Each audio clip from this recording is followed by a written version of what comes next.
Hi, I'm Stevenson, Executive Chef of Livingston Restaurant and Bar. And today I want to take the mystery out of mayonnaise. Now, it seems like there have been a lot of, over time, theories circulating about what makes a good mayonnaise and when one should make mayonnaise and what the weather conditions should be, and it's gotten a little out of control, frankly, to almost mythical proportions. I want to bring it back down a little bit for you and let you know that it's really a pretty simple procedure using really pretty simple ingredients. As long as you follow a few fundamentals, everything will be just fine. Now, know this, there's a hard way and an easy way to do it. I'm going to do the hard way today, and I'll encourage you to do the easy way at home. The hard way is in a bowl with a whisk. The easy way is going to be with your food processor. You can get there either way, but for the sake of demonstration, I'm going to show you this way. We're going to add 2 egg yolks to the bowl. We're going to add about a teaspoon of salt, about a half teaspoon of sugar, and about 2 tablespoons of vinegar. Now you can use any kind of vinegar you want. I use champagne vinegar, I'm kind of partial to it.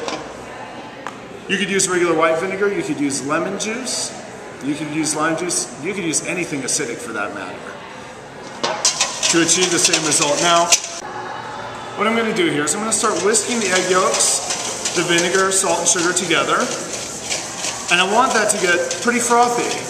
And you'll notice that the color has changed and it's getting very pale. So I'm going to continue to whisk that. And if the camera can get kind of this motion, this figure 8 motion gets a lot of air in there, and that's really what we're looking for. I won't get into the science of it too much, but there's lots of proteins in there that are just dying to bond with that oil. All you got to do is get them mixed up and just distribute it evenly so that they'll do the job.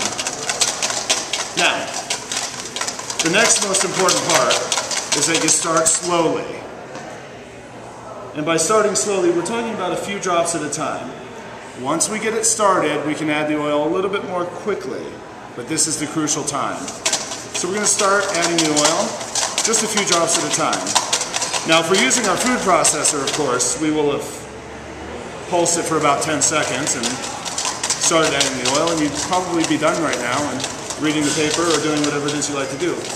I like to have coffee, but that's beside the point. The point is that we start by adding the oil very slowly. I'm using a blended oil. It's a blend of canola and olive oil. You can use any kind of oil that you like. You can use grapeseed oil, olive oil, sunflower oil, whatever makes you happy. And you can use different kinds of oil to achieve different kinds of flavors too. So bear that in mind. If you wanted something that was a little more Asian, maybe you'd like to use sesame oil. So, have a look. You can see it's nice and pale and frothy. And now that we've got it started, I can start adding my oil a little bit more quickly. So we're going to continue to whisk and add. Now you'll see I'm never adding too much at a time. It should be a decent steady stream. We just keep whisking. Patience is the key here. That and a little bit of right arm strength goes a long way. So we're back. I've been whisking away for a couple of minutes. I'm just finishing up adding the oil to our mayonnaise. It's about 4 cups of oil. So needless to say, it's not really that good for you, but it's really delicious. Now, what I want to show you is this. See that texture? It's nice and smooth, really rich. The more oil I continue to add to it, and conceivably I could just keep adding and adding and adding and adding. But I'm going to stop here because I have a nice, smooth, spreadable consistency. It looks just like mayo. It tastes like mayo.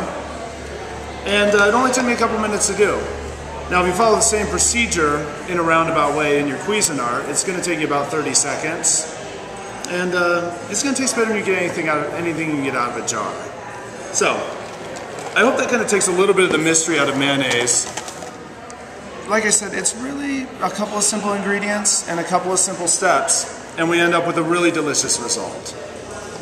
So, In the next series of videos, I'm going to pick a few more things to just kind of take the mystery out of for you. And it'll be fun.